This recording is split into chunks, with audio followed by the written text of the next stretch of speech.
Welcome back to Identity 101. Today we're talking about your body. You may have noticed that we started out with layer 10, talking about things that are really like possessions. They're kind of distant, external. We moved to group affiliations in your environment. And now finally we're talking about something that's actually you, your body. So we're moving more and more toward the internal from the external. You'll notice as we go along, we're also moving from the concrete, the very concrete, toward the more abstract, and from the less important toward the more important. If you think about it, your body is really just another thing, but it is the most important thing you will ever own. And that's because this is the vehicle which you will experience your entire life through. Every single thing you ever do, you will do it with your body. Everything you ever feel, you'll feel it via your body. So take good care of your body so it will take good care of you and help you have the quality life experiences that you want and that everyone really ideally deserves and ought to enjoy. In today's video, we'll talk about 3 key aspects for how you can make the most of your splendid, wonderful body. And the first one is to become more aware of it. I mean, how often do you actually think about your body and how it feels to be in it and to wear it, right? Take a minute wherever you are right now and think about your toes. Just wiggle them a little bit. How often do you think about that? And move on to your feet and your ankles and your legs. Shake your hips a little bit. See how that feels. Start over with your fingers and arms. And as you do you notice that maybe you stand up a little straighter? You feel more aware, more connected to your body, more alive? It's a good feeling. So make this a habit. Do things, going for a walk or a run, or when you're sitting on the couch or eating, just enjoy it, enjoy being you and feeling like yourself. There's a lot of value in that. You can do the same thing with your torso, right? Your guts and your stomach and your lungs and heart and throat and face.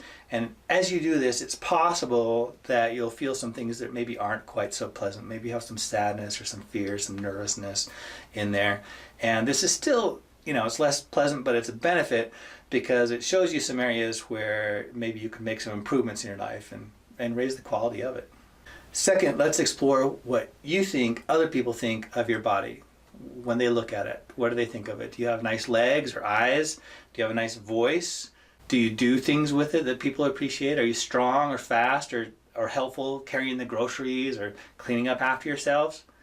Or would you really prefer to think and dwell on the negative things? Are you too curvy or not curvy enough? Or do your curves curve in the wrong direction? Are your toes too long or too short or just not quite straight? And are you like, oh, you're lamenting because your knees just don't quite look like one of those Michelangelo sculptures? If so, you need to take responsibility for your thoughts and stop wasting your life and undermining it. You're supposed to be on your side. You're supposed to be your own best friend. If you'll stop caring about such things, then other people won't care about them either. And if they do, then their opinions aren't worth caring about. Remember, I was working for a couple months in Topeka, Kansas, and some of the women I worked with were obese, but their personalities were so large and awesome that you completely forget about that aspect of the body, and I just appreciated them for being who they were. About a week ago, I was talking to one of my Hispanic friends, and she's awesome, has so many good traits and everything, beautiful family, and in the course of conversation, she happened to mention that she's like, do they look down on me because I'm brown? And it kind of shocked me. Like, I just didn't even think about that. I just kind of accepted her as a person. If you accept yourself, just for who you are, it'll teach other people to do the same. I've known people who are really not the most attractive people, and yet they marry really attractive people because of their awesome personalities, and it's worth it. People see you as for who you are in so many more levels than just your body.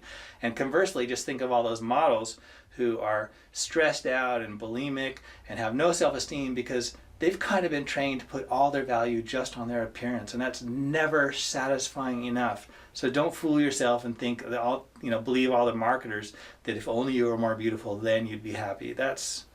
You are who you are, so make the most of it. That makes more sense than worrying so much about things.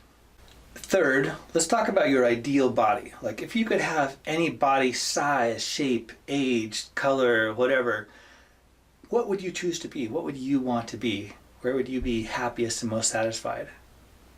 And then after you answer that question for yourself, it's time to ask an even more important question, which is, why?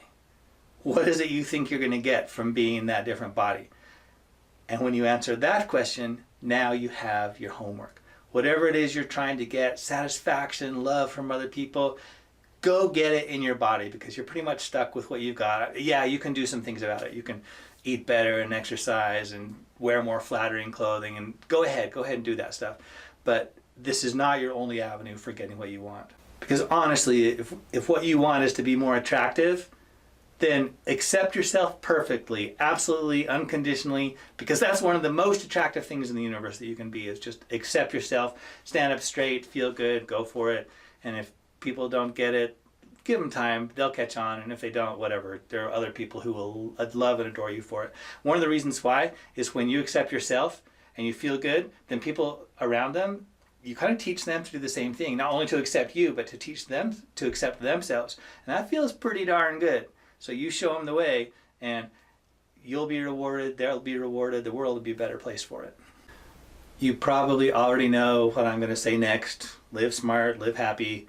Well, now I've given you a few more ways to do it. So get busy and make your life awesome. See you next time, and subscribe.